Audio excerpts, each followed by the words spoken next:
Infinite archive में आपका स्वागत है, जहां हम अरबों साल पीछे चलते हैं ताकि उन अनकही कहानियों को जान पाएं जिन्होंने हमारे ग्रह को आकार दिया है। ज़हर के उन महासागरों से जहां जीवन शुरू हुआ था, उन छोटे माइक्रोब्स तक जिन्होंने दुनिया को हमेशा के लिए बदल दिया। हम पृथ्वी के सबसे बड़े ट्रांसफॉर्मेशंस के पीछे की छिपी हुई शक्तियों को एक्सप्लोर करेंगे। सब्सक्राइब करें और बेल आइकॉन दबाएं और हमारे साथ जीवन, विज्ञान और इतिहास की एपिक सागर को एक्सप्लोर करें। एक ऐसी दुनिया की कल्पना करो जिसे तुम पहचान नहीं पाओगे। एक ऐसा ग्रह जो नारंगी, धुंधले आसमान में लिपटा हुआ है। एक सूरज के नीचे हमारे सूरज से छोटा और वीक लगता है। एक ऐसे महासागर की कल्पना करो जो खूबसूरत नीले रंग का नहीं, बल्कि गंदे ऑलिव ग्रीन रंग का है, जो मेटालिक चमक के साथ झिलमिला रहा है। एक ऐसा आसमान जहां ऑक्सीजन का नामो निशान नहीं था। रेडिएशन से भरी दुनिया जहां पानी भी एक कोरोसिव केमिकल मिक्सचर था। ये थी धरती 3.5 बिलियन साल पहले। ये हमारी प्लैनेट के इतिहास के सबसे मुश्किल एनवायरनमेंट में से एक था, और फिर भी यहीं से सबसे बड़ी कहानियों में से एक शुरू होने वाली थी। ये एक सर्वाइवर की स्टोरी है जिसका खतरनाक सफर दुनिया को हमेशा के लिए बदल देगा। हर राजा, हर विजेता, हर क्रिएटर हम में से हर एक के लिए रास्ता खोलेगा। ये हमारे सबसे पुराने पूर्वज की कहानी है। इस यात्रा को सच में समझने के लिए हमें अपनी दुनिया के बारे में जो कुछ भी पता है उसे भूलना होगा। शांत नीले महासागरों और हरे भरे महाद्वीपों को भूल जाइए। हमें आर्कियन युग में वापस जाना होगा, जब पृथ्वी एक हिंसक और अजीब प्लैनेट थी। जमीन अभी भी अपनी पिघली हुई अवस्था से ठंडी हो रही थी, और जो महाद्वीप हम आज जानते हैं वे बस कुछ बिखरे हुए ज्वालामुखी द्वीप थे। फेल्सिक प्रोटोकॉन्टिनेंट्स जो एक वैश्विक समुद्र से ऊपर उठ रहे थे। वातावरण नाइट्रोजन, कार्बन डाइऑक्साइड, मीथेन और अमोनिया की एकदम घोंतौंसे वाली चादर थी, जिसमें कार्बन मोनोऑक्साइड और सल्फर डाइऑक्साइड के निशान भी थे। यह मोटी, भारी और पूरी तरह से सांस लेने लायक नहीं थी। ब्लो से सतह को बचाने के लिए कोई ओजोन परत नहीं थी, और महासागर इस शत्रुतापूर्ण दुनिया का दिल थे। हमारी कहानी इसी ग्लोबल ओशन से शुरू होती है, पर यह कोई पालने वाला पालना नहीं था। पानी एक जहरीला केमिकल सूप था। करोड़ों सालों तक अंडर वाटर ज्वालामुखी और हाइड्रोथर्मल वेंट सीधे पानी में मिनरल्स उगलते रहे, और उनमें सबसे ज्यादा आयरन था। शुरुआती महासागर घुलनशील फेरस आयरन से भरे हुए थे, वही एलिमेंट जो हमारे ब्लड को उसका रंग देता है। लेकिन यहां इसने पानी को एक बड़े हरे रंग के मेटल पॉइजन के तालाब में बदल दिया था। एटमॉस्फेयर में फरी ऑक्सीजन के बिना इस आयरन को जंग लगने जैसा कुछ भी नहीं हो सकता था। तो ये इकट्ठा होता गया, एक ऐसा एनवायरनमेंट बनाता गया जो मॉडर्न लाइफ फॉर्म्स के लिए तुरंत जानलेवा होता। इस पुराने समुद्र का टेम्परेचर बहुत बहस का विषय है। ट्रेडिशनल व्यू ये है कि ये एक बहुत गर्म 0.80 सेंटीग्रेड 185 डिग्री फ़ारेनहाइट था, लेकिन साउथ अफ्रीका और ऑस्ट्रेलिया से 3.5 बिलियन साल पुरानी चट्टानों में ऑक्सीजन आइसोटोप के एनालिसिस से एक बहुत ठंडी दुनिया का पता चला, शायद 0 से 40 डिग्री सेंटीग्रेड 32 से 104 डिग्री फ़ारेनहाइट के बीच, क्योंकि सूरज तब बहुत लोजोर था। यह विरोधाभास, एक लोजोर सूरज के नीचे एक गर्म ग्रह, एक सुपर ग्रीन हाउस एटमॉस्फेयर द्वारा हल किया गया था, जो आज की तुलना में 100 गुना अधिक CO2 से भरपूर था। ग्रह शायद एक्सट्रीम्स की दुनिया था। समुद्र के तल पर अल्कलाइन हाइड्रोथर्मल वेंट के आसपास झुलसा देने वाली गर्मी, लेकिन बाकी जगह पर हैरान करने वाली ठंडक। अल्कलाइन हाइड्रोथर्मल वेंट के आसपास झुलसा देने वाली गर्मी, लेकिन बाकी जगह पर हैरान करने वाली ठंडक। आसमान भी उतना ही अजीब था। सूरज 25-30% लोजोर था। हालांकि शुरुआती माइक्रोब्स से निकली मीथेन से भरा घना एटमॉस्फेयर आने वाली गर्मी को रोक रहा था। इससे शायद एक नारंगी धुंधली दुनिया बनी, जिस पर लेट हेवी बॉम्बार्डमेंट के दौरान लगातार उल्कापिंडों की बौछार होती रही, जिनके इम्पैक्ट से समुद्र के बड़े हिस्से भाप बन सकते थे। यह लगातार और छिपी हुई हिंसा की दुनिया थी, और इस अजीब आयरन से भरे रेडिएशन वाले ओशन में, नारंगी खून वाले आसमान के नीचे कुछ ऐसा हुआ जो नामुमकिन था। केमिस्ट्री और जियोलॉजी के अराजकता के बीच एक चिंगारी जली, लाइफ। सबसे पुराने एक्सेप्टेड फॉसिल एविडेंस ऑस्ट्रेलिया में 3.48 बिलियन साल पुराने स्ट्रोमेटोलाइट्स सजेस्ट करते हैं कि ये शुरुआती प्रिमिटिव लाइफ फॉर्म्स पहले ही आ चुके थे। ये असली पायनियर्स थे, पहले जीव जिन्होंने ऐसी दुनिया का सामना किया। पहले जीव जिन्होंने ऐसी दुनिया का सामना किया जो उनके अस्तित्व के प्रति एक्टिवली विरोधी लगती थी। उनकी दुनिया खतरनाक, जहरीली और बेरहम थी। यहां सरवाइव करने का मतलब था हर सेकंड एक नामुमकिन लॉटरी जीतना। यह हमारे छोटे से पूर्वज की आम दुनिया थी और उसका एडवेंचर अभी शुरू ही हुआ था। इस गहरे, अंधेरे, आयरन ग्रीन सी के शांत डेप्थ्स में हमारे हीरो का जन्म हुआ। यह एक प्रोकैरियोट है, एक सिंपल सेल जिसमें न्यूक्लियस नहीं होता, जिसका जेनेटिक मटेरियल एक प्रोटेक्टिव मेम्ब्रेन में तैरता हुआ कोट का एक ढीला उलझा हुआ जाल होता है। यह एक छोटी सी केमिस्ट्री की बुलबुला है जिसने अपने आसपास की बंजर दुनिया से अलग करने वाली एक चीज को हासिल किया है, खुद को रेप्लिकेट करने की क्षमता, खुद की कॉपी बनाने की। यह है कॉल टू एडवेंचर, दूर देश की यात्रा नहीं बल्कि अस्तित्व में रहने की एक फंडामेंटल इंपल्स।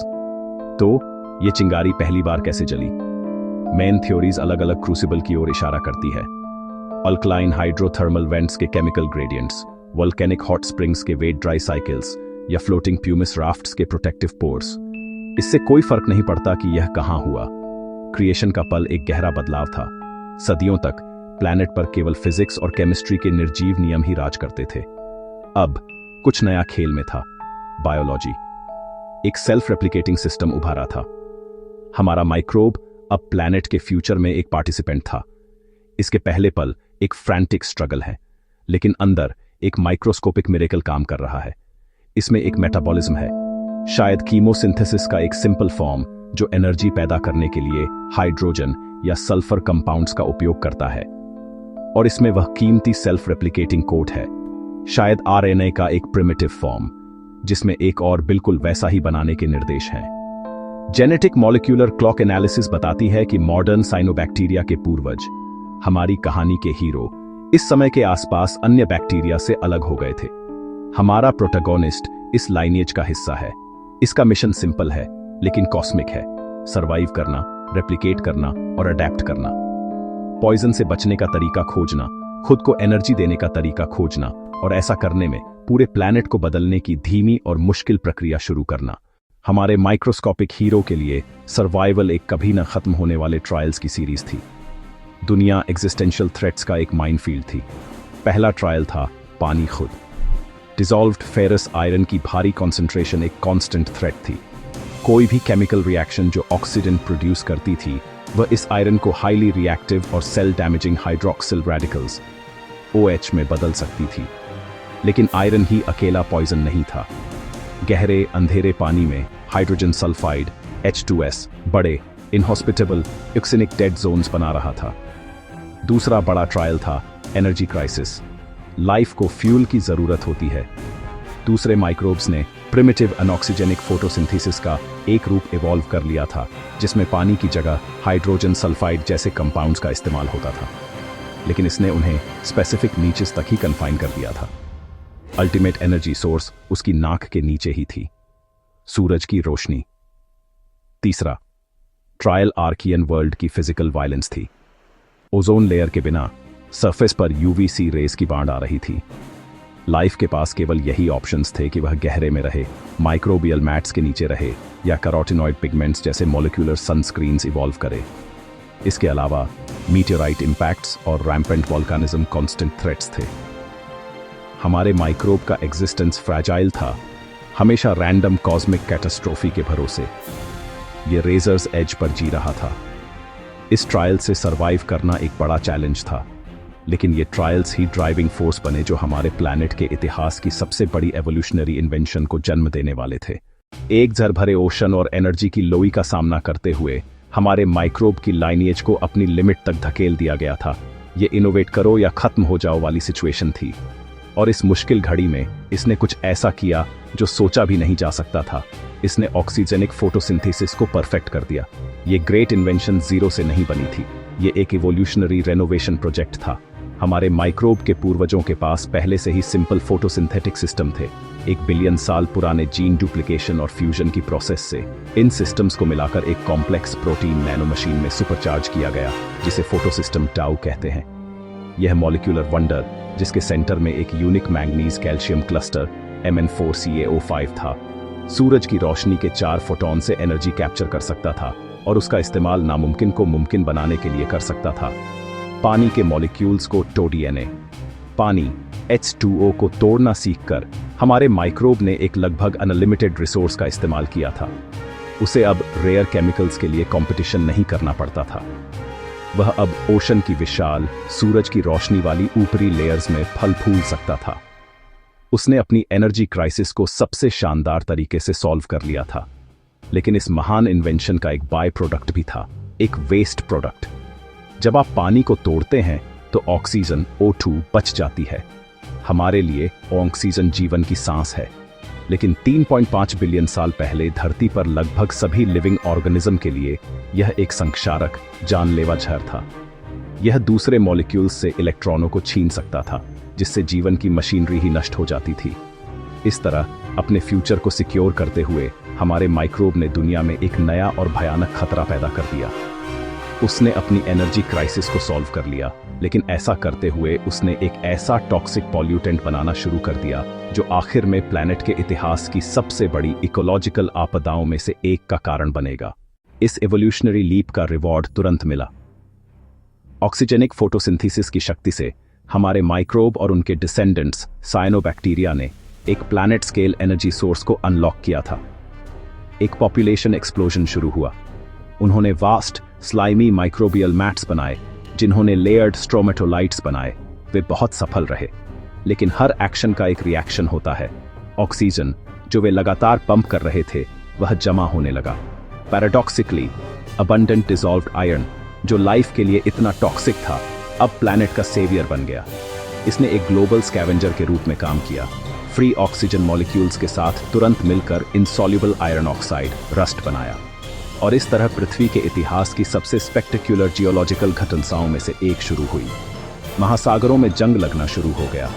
अरबों टन आयरन ऑक्साइड पार्टिकल्स समुद्र तल पर गिर गए, जिससे कोलोसल बैंडेड आयरन फॉर्मेशंस बनी जो हमें आज मिलती हैं।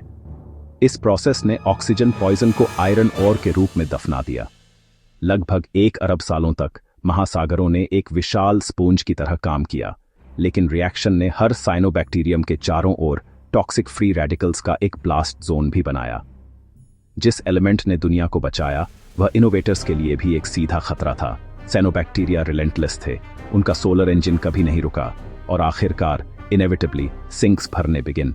एक टिपिंग पॉइंट पास आ रहा था।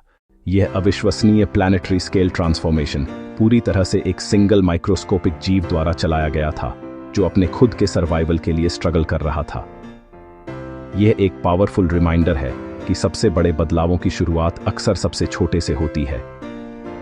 अगर आपको डीप टाइम के थ्रू यह जर्नी उतनी ही फैसिनेटिंग लगती है जितनी मुझे लगती है, तो सब्सक्राइब करने और बेल आइकन पर क्लिक करने के बारे में सोचें।